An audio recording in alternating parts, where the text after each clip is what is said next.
So welcome friends in second video of gravitational topic. इस topic में हम 3 points देखने वाले हैं। केप्लर्स लॉ, केप्लरचे नियम, न्यूटन युनिव्हर्सल ग्रॅव्हिटेशनल लॉ, न्यूटनचा वैश्विक गुरुत्वाकर्षणाचा सिद्धांत, और तीसरा है अर्थ ग्रेविटेशनल फोर्स, पृथ्वीचे गुरुत्वीय बल। तो इसके पहले वीडियो में हमने कुछ 2 पॉइंट्स देखे रखे हुए हैं। वो कौन कौन से थे? वो थे गुरुत्वाकर्षण मीन्स ग्रेविटेशन, और circular motion and centripetal force, वर्तुलाकार गति यानी अभिकेंद्री बल। तो जिस किसी ने अगर वो वीडियोस नहीं देखी है तो मैंने डिस्क्रिप्शन में उसकी वीडियो की लिंक दे के रखी हुई है, तो आप जाकर वहाँ वीडियो देख सकते हैं। तो शुरू करते हैं हमारा आज का वीडियो।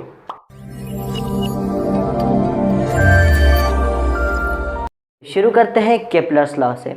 एंशिएंट टाइप से लोग प्लैनेटरी मोशन को ऑब्जर्व करते आ रहे हैं। गैलीलियो से पहले लोग अपनी नेक आई से, खुली आंखों से इस प्लैनेटरी मोशन को ऑब्जर्व करते थे।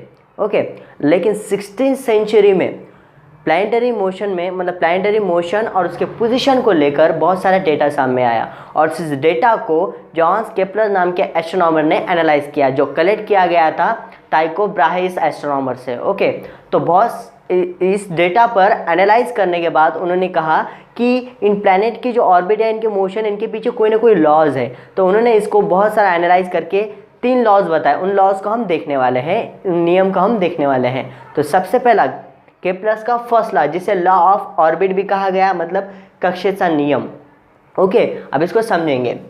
डेफिनेशन क्या है फर्स्ट लॉ का? The orbit of a planet is an ellipse with the sun at the one of the foci. Marathi में क्या हो रहा है इसका? ग्रहाची कक्षा ही लंब वर्तुळाकार असून सूर्य त्या कक्षेच्या एका नाभीवर असतो। हम फिगर के तौर पे देखेंगे, यहाँ पर ये प्लैनेट है। Okay, the orbit of a planet is an ellipse. Ellipse यानी कि लंब वर्तुळाकार। ओके, लंब वर्तुळाकार किस तरह से होता है? मान लो अगर हम कोई शंख लेते हैं, कोन लेते हैं। ओके, इस तरह से कोन है। ओके, और इससे जब हम क्रॉस कट करेंगे तो क्रॉस कट करने के बाद हमें कुछ इस तरह से उसकी फिगर मिलेगी, इस तरह से। इसे कहते हैं इलिप्स, लंब वर्तुळाकार। तो डेफिनेशन में क्या कहा गया? The orbit of a planet is an ellipse. ये प्लैनेट है और इसका ऑर्बिट कैसा है? इलिप्स है, लंब वर्तुळाकार है। With the sun at the one of the foci, और सूर्य त्या कक्षेच्या एका नाभीवर असतो। नाभी means foci, foci means centre. तो हो सकता है सन यहाँ पर हो सकता है सन यहाँ पर हो, दोनों भी किसी एक जगह पर सन होगा। तो हम सन की जो पोजीशन है ये यहाँ लेते हैं, ये है सन। ऐसे मैं इसे डिनोट करता हूँ। तो पहला लॉ यही बोलता है, क्या बोलता है? The orbit of a planet is an ellipse with the sun at the one of the foci. ग्रहाची कक्षा लंब वर्तुळाकार असून सूर्य त्या कक्षेच्या एका नाभीवर असतो। केप्लर का सेकेंड लॉ। केप्लर के सेकेंड लॉ को कहा जाता है लॉ ऑफ इक्वल एरियाज। क्यों कहा जाता है देखेंगे। तो डेफिनेशन क्या है? The line joining the planet and the son of the SVEEP is equal area in equal interval of time. Marathi में किस तरह से है? ग्रहाला सूर्याशी जोडणारी सरळ रेषा ही समान कालावधि समान क्षेत्रफळ व्यापन करते। तो कैसा हम समझेंगे? मान लो यहाँ पर सन है, ऐसे डिनोट किया है मैंने उसे, और इस सन के अराउंड में एक ऑर्बिट है, इलिप्स। ओके, सो प्लैनेट ए की पोजीशन यहाँ पर है। यही प्लैनेट कुछ समय बाद प्लैनेट पोजीशन बी पर चला गया। ओके, अब यहाँ से हम एस से एक रेडियस वेक्टर ड्रॉ कर लेंगे।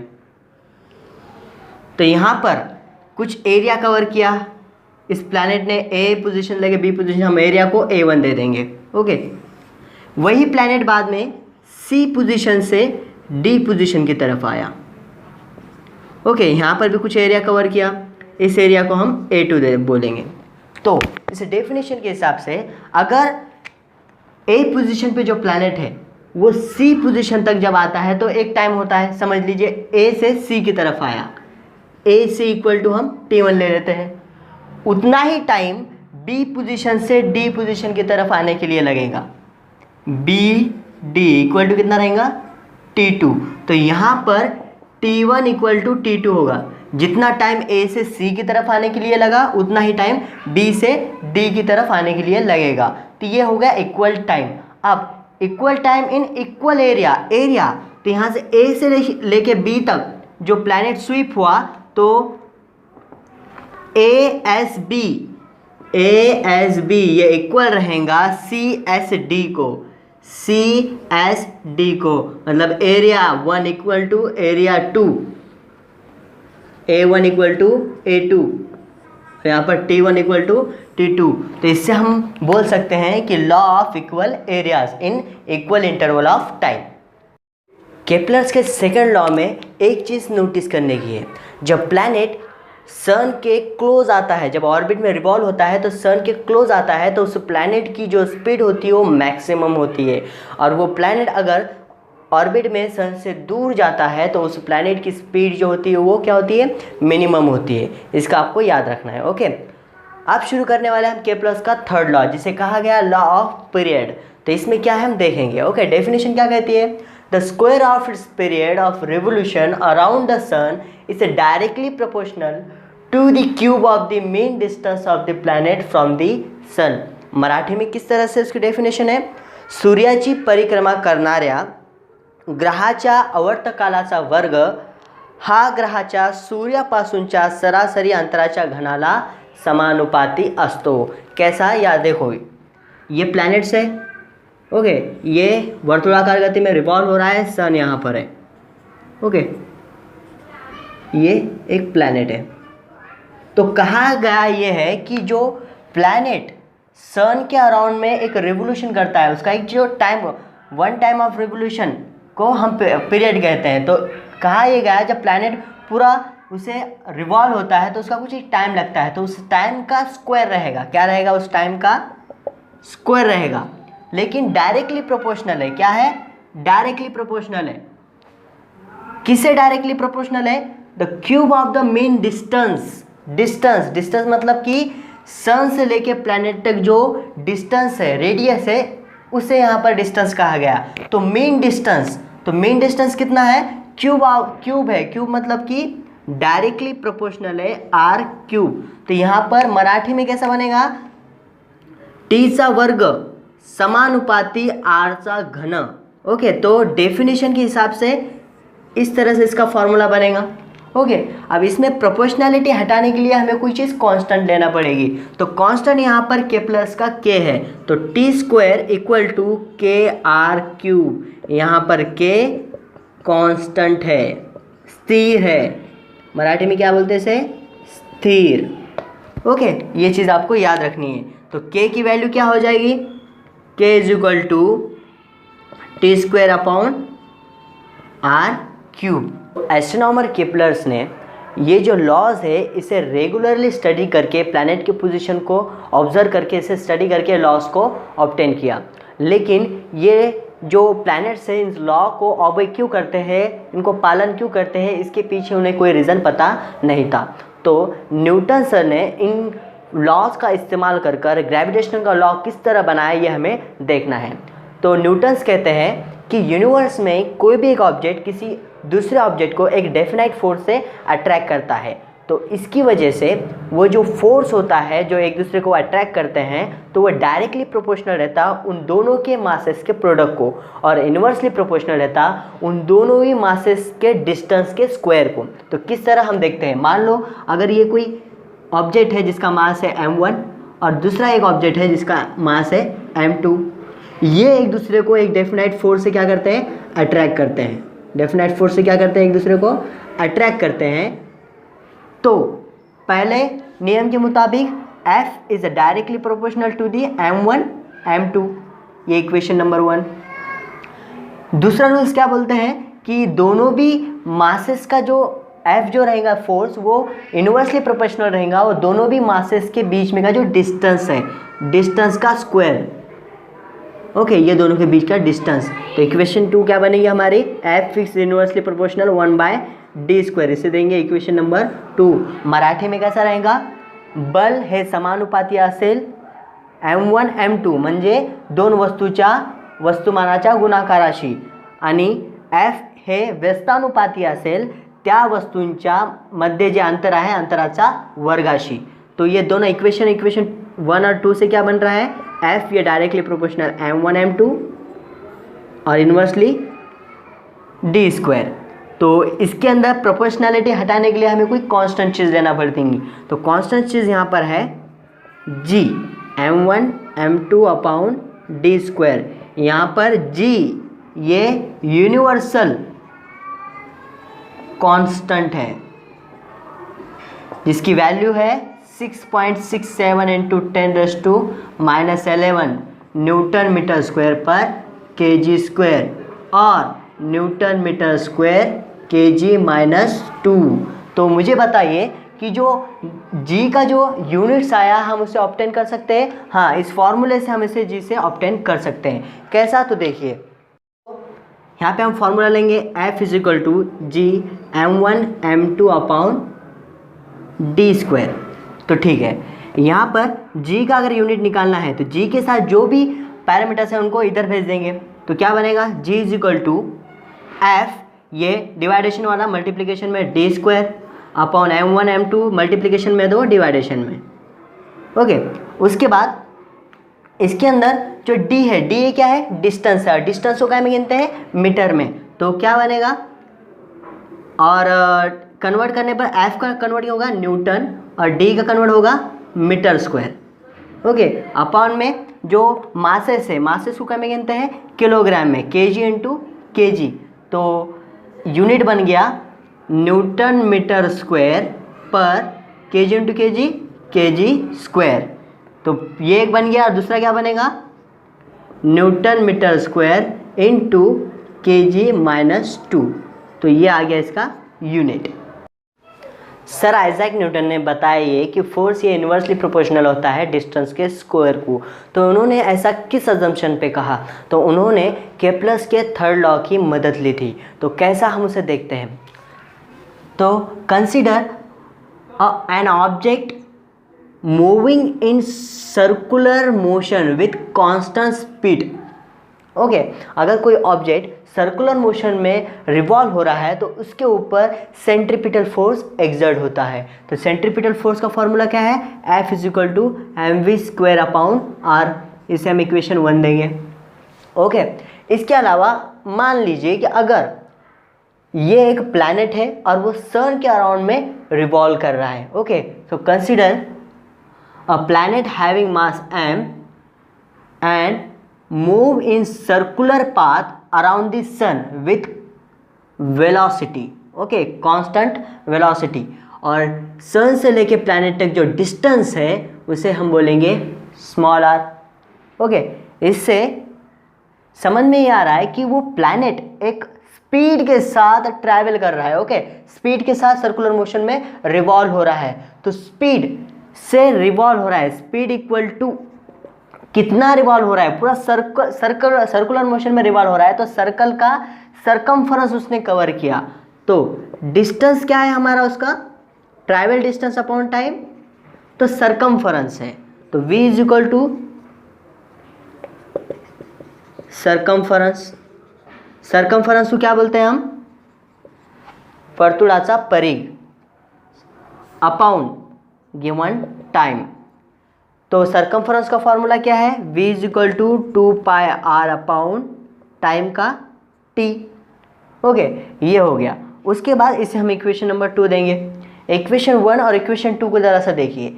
इसमें v स्क्वायर है तो यहाँ पर v का जो वैल्यू है 2πr अपॉन t है।